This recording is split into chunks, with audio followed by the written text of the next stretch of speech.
Hi, this is Miss Aragon, and this is a video walkthrough of the assignment called Healthy Hut Annual Sales. Before we get started, I'm going to read the description and your job in the assignment. So project description says, after reviewing the annual sales report, it is important for Healthy Hut to identify which menu category produces the highest and lowest sales. Using the sales data helps Healthy Hut create a menu that is pleasing to its customers and profitable for the business. In order to effectively analyze the data, a pie chart must be created. Your job. As a Google Sheets specialist, you'll create and format a menu items annual sales spreadsheet that includes a list of menu categories, their quarterly and annual sales, and a pie chart for visual illustration. Some skills we're going to learn today. Some of them we may be familiar with already. Formatting text, aligning text, formatting as currency, decrease decimal place, use the sum function, use the minimum and maximum function, use autofill, and create and customize a pie chart. So on your instructions, make sure that you have already completed step 1 and you should already have a blank spreadsheet ready to go. I'm going to start with step 2. So step 2 says to rename the spreadsheet Healthy Hut Annual Sales. So up here where it says Untitled, you're going to rename it there. Healthy Hut Annual Sales. Hit enter when you're finished and you will have your spreadsheet named. Step 3, key the data into the spreadsheet as shown in figure 2.3. This is going to be at the end of your instructions. So what you need to do here is look at figure 2.3 and you need to make sure you type everything in on your spreadsheet exactly as you see it in the picture. So make sure that all information is entered correctly, check those numbers, make sure it's all right, make sure you didn't miss anything, and also again make sure everything is in the correct cell, because if not you will have to change your formulas later. Okay, so what you're going to do is you would start with the first item. So in cell A1 you have menu category, and you can either hit enter to go down or you can hit tab to go over. Whichever way you want to fill it out is fine. A tip is I would use, for all those numbers, I would use the number pad on the right of your keyboard where the numbers are in like a block. I think it's a little easier. Whichever way you want to do it is fine. But what I'd like you to do is please make sure you go through and fill in all the information on figure 2.3. When you're finished, please check, make sure everything looks right. What I'd like you to do now is pause the video, go ahead and take care of that. When you're all finished and you've checked it and you're ready to go on to the next step, please resume the video.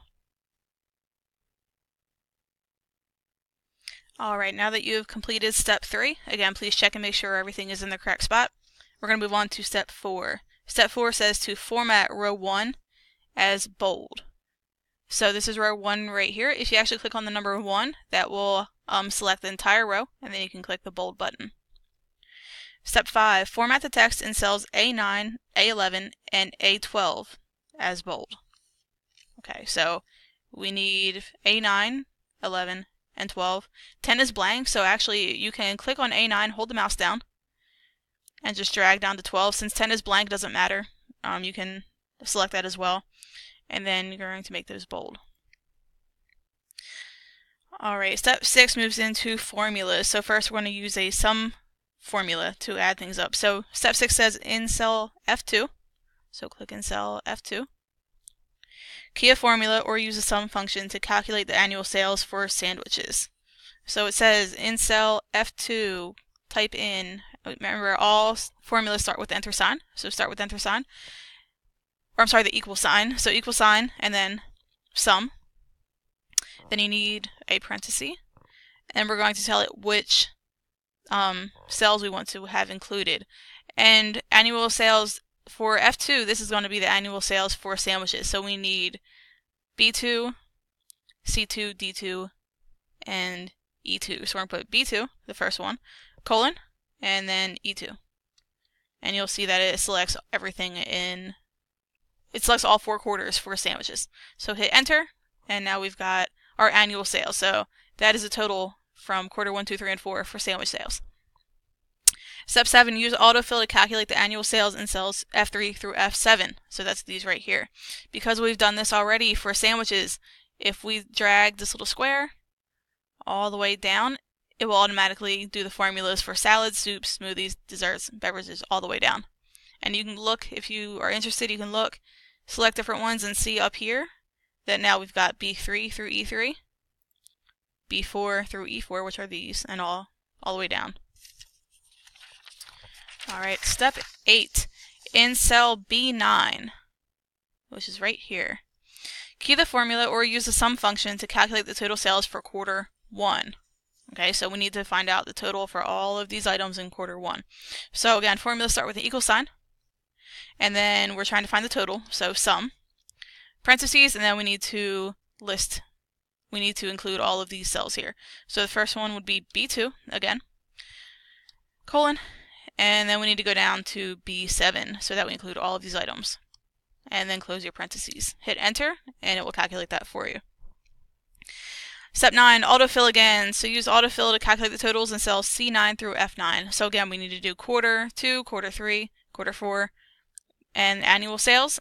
And the formulas are going to be the same idea, so just drag over, and it will calculate these for you.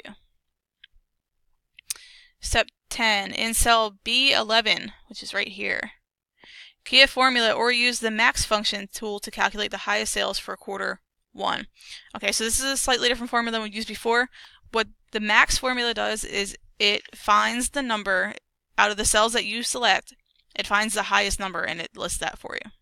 Okay, so in cell B11, equal sign, max, and then again you need to tell it which cells it's looking for. So max B2 through B7. And it gave us the number 21,445, which was the highest number in this row, or in this column. Step 11. Use autofill to calculate the highest sales in C11 through F11. So again, we need to find the max all the way through, so we're doing an autofill. Click that little square, drag over, and it will find the highest number in each of these columns, except for total, because we didn't include that in our formula. Step 12, in cell B12, key a formula or use the minimum function tool to calculate the lowest sales for quarter 1. So same idea as max, except now we're looking for the lowest one. So equal sign, min, and then we need to tell it which cells to look in. So B2 through B7 in this case. And now it found the lowest number out of all of these.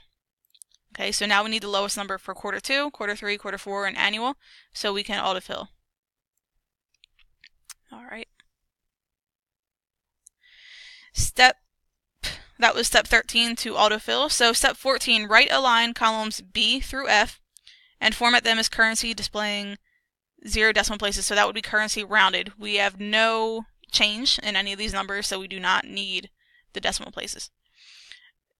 So we need to right align columns B through F.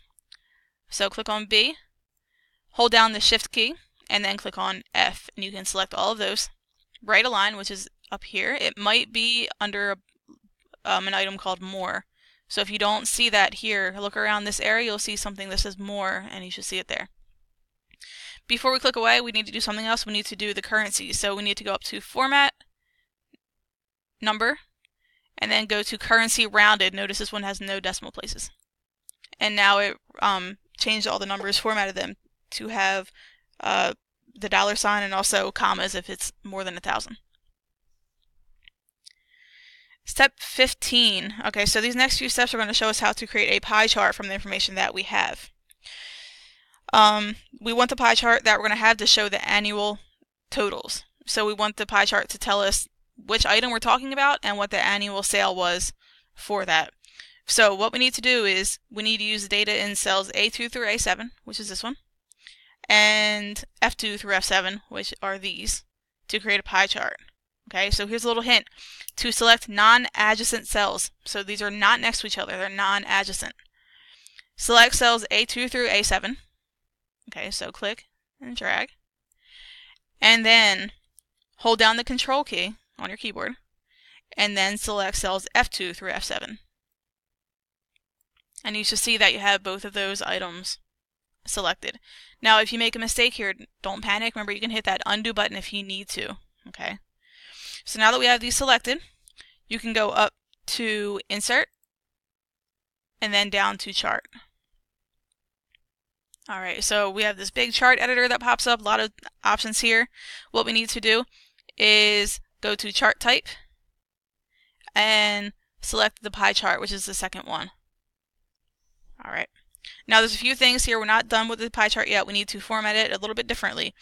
So we need to customize it a few ways. So first we need to change the chart title to Healthy Hut Annual Sales.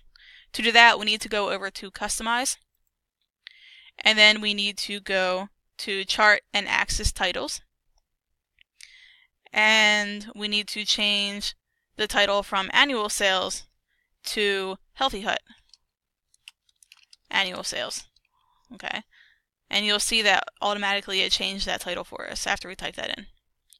Next thing we need to do is display the legend to the left of the pie chart. So legend, right now we've got all these like lines pointing to the different colors. We want them all to kind of be in a line on the left side. So to do that, we need to go down to legend, which is down on the right corner. We need to change the position to left. And you'll see now that we have a little legend over here showing which color goes with which item. Next, we need to change the chart background color to gray. Okay, so to do that, you need to go up to Chart Style, Background Color, and choose gray. Okay. Now we have finished customizing our pie chart, so you can hit the little X up here to get rid of the editor. And now what we need to do is move the pie chart so it's not blocking our information. So step 17 says insert and resize a pie chart to fit in cells A14 through G33. Okay, so all you need to do is drag it, click on the pie chart and drag it down. It should start in A14, and we want it to fill all the way to G33. So it's a little smaller than we need, so we can click on it again and click on this blue box in the corner and drag it down so it fits inside G33. That's where it stops, which is right here. Okay. Step 18. What you need to do now is proofread your work for accuracy and format. So what this means is look through, make sure that you have all the information that you need. Make sure you have formulas to fill in all the blank spaces from before. Make sure it is formatted as money, so you have the dollar sign and the commas and all that. And also, please make sure that you have put a chart in, that you have the correct title, the correct type of legend, correct colors, all of that. Please check on all of those items. And what I'd like you to do is please follow instructions in class to turn this assignment in.